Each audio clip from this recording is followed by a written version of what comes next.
Alhamdulillah wassalatu wassalamu ala Rasulillah sayyidina Muhammad bin Abdillah wa ala alihi wa sahbihi wa man wala wala haula wala quwwata illa billah. Hadratul mukarramin, ma'asyiral ulama al-fudala, ma'asyiral asatidzah al-kurama, bapak-bapak, ibu-ibu, jamaah pengajian yang dirahmati oleh Allah. Alhamdulillah, pagi hari ini kita bisa dipertemukan oleh Allah Subhanahu wa taala dalam rangka melaksanakan salah satu kewajiban agama, yaitu thalabul ilmi, mencari ilmu. Yang di dalam hadis Nabi sallallahu alaihi wasallam disebutkan thalabul ilmi fardhatun ala kulli muslimin. Bahwasanya mencari ilmu itu adalah fardu bagi setiap umat Islam. Bapak-bapak dan ibu-ibu yang dirahmati oleh Allah, sebagaimana pembahasan terdahulu kita membahas tentang adanya ilmu dibagi menjadi dua, yaitu ilmu yang sifatnya fardhu ain, yaitu kewajiban perorangan, seperti orang yang akan berangkat haji maka wajib belajar manasik haji agar pelaksanaan hajinya tidak salah menurut syariat. Demikian juga kalau kita mau sholat, maka secara fardhu ain kita belajar tata cara sholat, mulai dari bersesuci, wudhu, sampai dengan bagaimana pelaksanaan sholat, sehingga sholat kita benar-benar sesuai dengan syariat. Itu namanya ilmu yang sifatnya fardhu ain. Yang kedua adalah ilmu yang sifatnya fardhu kifayah. Apa fardhu kifayah? Fardhu kifayah itu adalah bila mana dalam suatu kelompok sudah ada yang mewakili untuk melaksanakannya, maka sisa dari kelompok tersebut tidak lagi wajib untuk mempelajarinya. Contoh misalnya dalam satu kampung ada salah seorang tokoh yang belajar ilmu faraid. Apa ilmu faraid? Yaitu ilmu tentang pembagian warisan. Maka dengan dikuasainya ilmu faraid oleh salah seorang dari anggota kampung itu, maka warga kampung tidak lagi wajib untuk belajar ilmu faraid karena namanya fardhu kifayah. Kemudian kita juga diingatkan oleh Imam Al-Maqdisi agar setiap orang itu lebih mendahulukan belajar ilmu fardhu ain.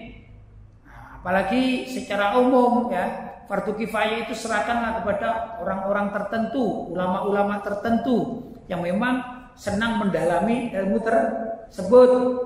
Itu di dalam ilustrasi yang lain, kalau dalam suatu masyarakat itu sudah ada dokter spesialis, ada. Atau kalau di kampung-kampung ada namanya bidan untuk masalah kelahiran, menangani kelahiran, maka tidak perlu kan seluruh kampung menjadi dokter semua, kan tidak perlu ya. Atau seluruh ibu-ibu menjadi bidan semua, kan tidak perlu. Maka serahkan saja kepada ahlinya yang memang mempelajari ilmu kesehatan atau kedokteran, atau dalam bab yang ibu-ibu ilmu kebidanan. Bukan berarti dukun beranak tidak boleh, tetap boleh. Tapi juga tidak perlu seluruh warga kampung yang ibu-ibu belajar untuk menangani kelahiran sebagai dukun beranak, juga tidak perlu. Itu yang diajarkan pada kita. Namun bapak-bapak dan ibu-ibu yang dirahmati oleh Allah, bila mana ada satu orang atau dua orang atau satu kelompok mempelajari ilmu yang sifatnya fardhu kifayah, maka jangan tanggung-tanggung. Jadi kasarannya para ulama, atau mungkin sekarang prosesnya para ustadz dulu ya. Sebelum jadi ulama tokoh kan jadi ustadz terlebih dahulu ya. Nah, ustadz mulai dari pendasaran.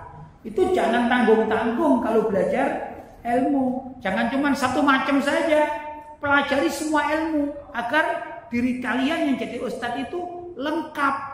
Itu ilmunya lengkap, sehingga apa? Sehingga bisa mewakili seluruh masyarakat, yang masyarakat tadi itu tidak diwajibkan untuk belajar ilmu yang namanya fardhu kifayah. Ya, gitu. Nah, kalau misalnya masyarakat sudah tidak belajar, sedangkan ustadznya cuma setengah-setengah, bagaimana itu? Ya susah. maka nanti semuanya dianggap tidak mengerti jadi dosa. Kalau dalam satu kampung tidak ada yang tahu sama sekali cara merawat jenazah, gak ada ustadznya, gak ada kiainya, tidak ada. Akhirnya masyarakat acak-acakan. Ada orang meninggal dunia tidak dimandikan, misalnya tidak disolati, langsung saja ditanam. Itu kan seperti naudzubillah min dzalik, seperti menanam bangkai hewan yang mati kan. Naudzubillah min dzalik, tidak seperti itu. Kewajiban umat Islam harus merawat jenazah, mulai dari memandikan, mengkafani, terus menyolati, terus memakamkan dan mendoakan, kan begitu. Ya, nah ini harus ada yang memimpin. Nah, siapa yang wajib memimpin? Yang mengerti agama atau mungkin kelasnya mulai dari ustaz. Ya, naik lagi keluarga pesantren, terus sampai kepada kiainya. Harus ada yang begitu. Kalau enggak ya berdosa semuanya. Itu apa yang disampaikan oleh Imam Al-Maqdisi. Saya lanjutkan membacanya. Fabtadi bi kitabillahi ta'ala. Maka mulailah segala sesuatu itu dengan mengikuti kitabullah, yaitu Al-Quran. Tsumma bi sunnati Rasulih sallallahu alaihi wasallam. Ini adalah tata cara belajarnya para calon ustadz, ya. Para calon ustadz, belajarlah Al-Quran. Belajarlah Al-Quran. Kemudian bisunnati Rasulih, belajarlah hadis. Ya, ini runtutannya. Al-Quran dulu, kemudian belajar hadis. Kemudian jika hadis itu sudah mulai banyak memahami, tsumma bi ulumil Quran. Kemudian belajarlah tentang ulumul Quran. Apa ulumul Quran itu? Misalnya sejarah turunnya Al-Quran, namanya ulumul Quran. Paham ya? Jadi belajar Al-Quran ya baca Al-Quran, itu belajar Al-Quran. Tapi kalau ulumul Quran, enggak, sedikit beda. Termasuk tajwid itu ulumul Quran, masuk dalam ulumul Quran. Qiraah syaf'iyah, ya itu termasuk pelajaran ulumul Quran, ilmu-ilmu yang terkait dengan Al-Quran. Walaupun tidak secara langsung baca Al-Quran, tidak. Itu ulumul Quran. Antara lain minat tafsir, yaitu belajar tafsir, itu ulumul Quran. Ya, ada kitab namanya At-Tibyan fi Ulumil Quran. Itu menerangkan tentang apa? Tentang asbabun nuzul. Apa asbabun nuzul? Oh, ayat ini turunnya sebabnya begini begitu. Paham ya? Namanya juga masuk dalam apa? Ulumul Quran. Wa min nasikhin wa mansukh. Ada ayat-ayat di sana tentang yang nasikh dan mansukh. Apa nasikh dan mansukh itu? Ayat yang menghapus dari ayat-ayat yang sebelumnya. Jadi Allah SWT itu pernah menurunkan ayat di awal Nabi menjadi Rasul. Kemudian tatkala di pertengahan perjalanan Nabi menjadi Rasul itu, ayat yang semula ini dihapus, diganti ayat yang lebih maslahat untuk kondisi zamannya.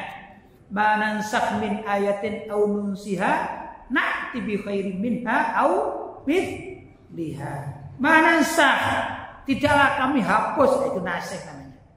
Manansakh min ayatin, dari ayat, aw nunsiha, atau kami hilangkan, maka na'ti, kami Allah akan menggantikan, na'ti bi khairin minha, yang lebih baik, maksudnya lebih maslahat, lebih cocok untuk situasi kondisinya. Au mithliya, atau minimal sepadan. Berarti apa? Ada ayat namanya nasikh. Adapun ayat yang sudah dihapus namanya mansukh. Nah, itu harus dipelajari. Itu termasuk namanya ilmu apa? Ulumul Quran. Ya. Wa muhkam wa mutasyabih. Ayat-ayat yang muhkam. Ayat muhkam itu seperti Qul huwallahu ahad. Qul, katakanlah huwallahu ahad, Allah itu Maha Esa. Sudah, tidak perlu ditawil-tawili lagi. Ya Allah Maha Esa. Tidak perlu diragukan lagi. Misalnya ada pertanyaan, berapa jumlah Allah? Nah, ini jelas, ini keimanannya masih dipertanyakan, ya kan gitu. Kalau umat Islam pasti ditanya gimana? Berapa jumlah Allah? Ya satu, jumlah Allah ya satu, nggak ada berbilang. Maka katakanlah Qul huwallahu ahad. Katakanlah Allah itu Maha Esa, ini namanya ayat muhkam. Paham? Ada ayat hukum, wa ahallallahu al-bai'a wa harramar riba. Ahallallah, Allah menghalalkan. Wa ahallallahu al-bai'a, jual beli. Seperti kita jual beli di pasar, ya dah, di toko, ya di mana-mana jual beli halal. Wa harramar riba, tapi Allah mengharamkan yang namanya riba. Apa itu riba? Yaitu menggandakan uang semacam demikian ya. Dengan lewat bunga bank atau rentenir. Rentenir itu semacam demikian. Kalau ada orang hutang, misalnya hutangnya 100.000 dengan perjanjian, nanti kamu bayarnya itu 115.000. Hutangnya 100.000, bayarnya berapa? 115.000. Maka yang 15.000 itu namanya riba. Haram hukumnya. Kan sedikit, nggak ada namanya riba sedikit atau banyak, tetap haram. Begitu. Ini tentang apa? Ayat-ayat yang muhkam ya. Adapun ayat-ayat mutasyabihat, ayat-ayat yang perlu pembahasan lebih detail, lebih rinci, ya dah. Bahkan ini juga ada pentakwilan menurut Ahlussunnah wal Jamaah. Ini adalah ayat-ayat yang tidak langsung dipahami secara nyata, gitu ya. Seperti ayat-ayat yang terkait dengan apa? Zat Allah Subhanahu wa taala. Ya. Kullu syai'in halikun illa wajhah. Ini ayat terkait dengan zat Allah Subhanahu wa taala. Artinya kalau tekstualnya, ya, tekstual, kullu artinya apa? Setiap. Syai'in, segala sesuatu. Halikun, pasti rusak. Illa, kecuali. Wajhahu. Nah, kalau kita lihat di kamus ini ya, bukan menurut para ulama, tapi lihat di kamus, arti wajhahu itu apa? Wajahnya. Ya, arti wajhahu adalah wajah.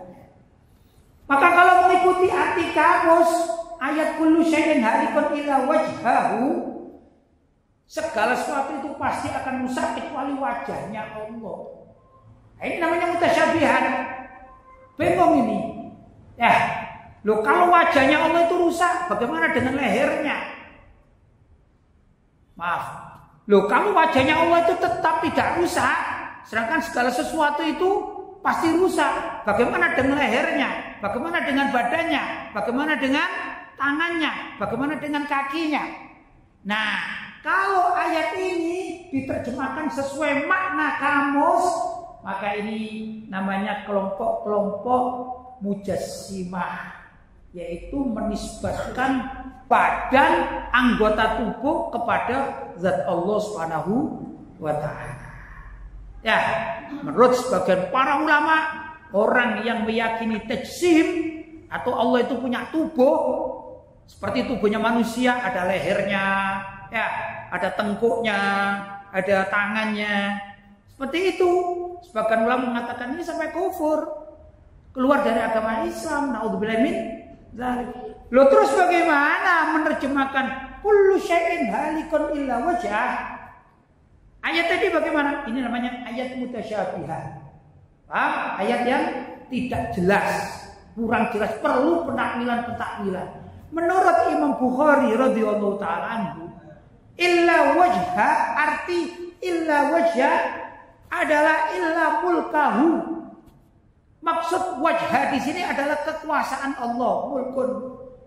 Jadi kalau menerjemahkan segala sesuatu itu pasti akan rusak kecuali kekuasaan Allah. Ini jadi apa? Butuh orang-orang yang ahli dengan pentakwilan. Ini perlu dimana? Perlu dipelajari oleh orang-orang yang wajib belajar ilmu fardu kifayah. Jadi kalau orang awam nggak perlu, ya dah, hanya tanya saja. Allah itu bagaimana? Ya Allah adalah zat yang maha pengasih lagi maha penyayang. Allah itu adalah maha menciptakan kita semua. Nasib kita semua di ditentukan oleh ketentuan Allah atau takdir Allah Subhanahu wa taala. Itu masyarakat diberitahu demikian. Kalau sudah membahas tentang kullu syai'in halikun illa wajha, masyarakat tidak perlu tahu, tidak perlu dalam-dalam. Oh, berarti ayat-ayat mutasyabih itu perlu ditakwil sebagaimana yang dilakukan oleh Imam Bukhari radhiyallahu ta'ala dan juga para ulama-ulama yang lain. Kalau kelompok Wahabi Salafi itu anti terhadap pentakwilan, bahkan Imam Bukhari pun disalah-salahkan. Sedangkan Imam Bukhari ini periwayatan hadisnya Imam Bukhari diterima oleh umat, dan tokoh-tokoh Wahabi Salafi juga mengambil riwayat dari Imam Bukhari. Tapi urusan takwil mereka mengatakan Imam Bukhari tidak bisa dipercaya. Kan lucu ini namanya. Nah, itulah ya ikhwan terkait dengan kewajiban kita ya di dalam masalah ulumul Quran harus dipelajari bagi orang-orang tertentu. Wa kadzalika fi sunnah. Demikian juga di dalam masalah hadis perlu bagi orang yang sudah waktunya mempelajari hadis dengan sesungguh-sungguhnya, bukan kalangan awam. Ini fardunya sudah fardu kifayah. Kemudian dikatakan tsummashtaghala bil furu'. Ya. Kemudian setelah mempelajari hadis dengan ulumul hadis, sudah ulumul hadis itu macam-macam tentang pembagian hadis hasan, hadis sahih, ada hadis apalagi dhaif, ada hadis mutawatir, itu masih banyak ya dah. Ini perlu dipelajari oleh orang-orang khusus. Kemudian istaghala bil furu', lantas mulailah perlu untuk mempelajari furu'. Apa furu' itu? Perbedaan pendapat terkait dengan hukum fikih. Begitu. Tentunya hukum fikih misalnya. Kita bicara tentang keharaman anjing. Apa sih yang haram dalam dunia ini anjing ini? Oh, mulai dari najisnya, namanya najis mughalladzah, ya enggak, najis yang berat. Kemudian dagingnya itu haram dimakan. Bagaimana dengan kalau ada anjing kawin dengan kambing, terus punya anak, kawin silang namanya. Oh, ini namanya wama yatawalladu min huma, kan gitu, dari anjing maupun dari babi, maka tetap najis. Loh, ini adalah furu'. Ya, masalah furu'. Sekarang gimana kalau ada enzim babi misalnya, enzim anjing? Kan ada kan? Wah, ini bergulir ya. Bahkan sampai termasuk suntik. Gimana suntik? Meningitis. Orang kalau mau pergi haji atau pergi umroh harus suntik meningitis, yang menurut informasinya itu mengandung cairan babi dan lain sebagainya. Sekarang juga vaksin. Gimana? Karena vaksin itu ada juga mengatakan ada unsur babinya. Ini adalah masalah-masalah furu'iyah yang harus dipelajari oleh orang-orang yang berilmu, mulai dari orang yang mencalonkan diri atau menginginkan jadi ustadz. Setelah jadi ustadz naik lagi sampai jadi tuan guru, sampai jadi kiai, sampai jadi alim. Ya, begitu. Nah, ini kewajiban bagi orang-orang yang khusus. Jelas ya? Wa usulul fikhi, bukan juga dengan usul fikih. Usul fikih itu misalnya ada ayat. Ayat itu ayat perintah. Faghsilu wujuhakum. Faghsilu, maka basuhlah wujuhakum, wajah kalian. Pertanyaannya, faghsilu itu menurut ilmu nahwu itu apa ya kedudukannya? Oh, faghsilu itu amr, perintah. Faghsilu igsil gitu ya, faghsil. Maka kalau jamak namanya faghsilu. Ini adalah fi'il amr, perintah. Pertanyaannya menurut usul fikih, apakah perintah ini perintah wajib atau perintah sunnah? Nah, ini dibahas dalam ilmu usulul fikih. Maka para santri dan para guru, para ustadz wajib mempelajari ini, karena ini dasar-dasar yang bukan lagi dikatakan kalangan awam. Begitu, ya dah. Ini sudah fardunya fardu kifayah. Ya. Wa hakadza baqiyatul ulum ala ma yattasi' lahu al-umru. Wa hakadza, dan demikianlah baqiyatul ulumi, sebagian atau sisa-sisa dari ilmu, ala ma yattasi' lahul umru, sesuai dengan kesempatan umur yang diberikan oleh Allah SWT. Wa yusa'idu fihi al-waktu, dan waktu yang memberikan peluang bagi setiap pelajar ilmu ya untuk mempelajarinya, khususnya calon-calon ustadz yang kelak akan menjadi ulama-ulama. Maka furuk-furuk dan semua ilmu itu harus dipelajari.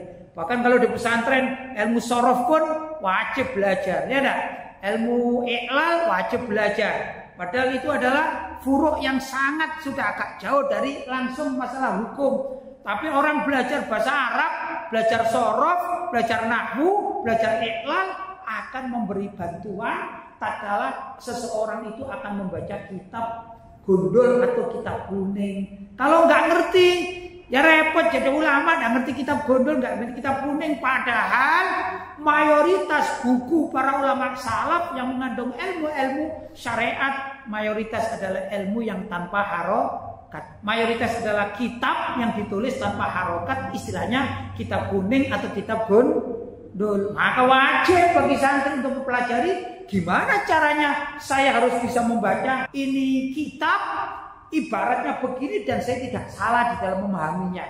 Itu namanya fardu kifayah. Ya, wala tastaghriq umraka fi fannin wahidin min taliban lil istiqsa.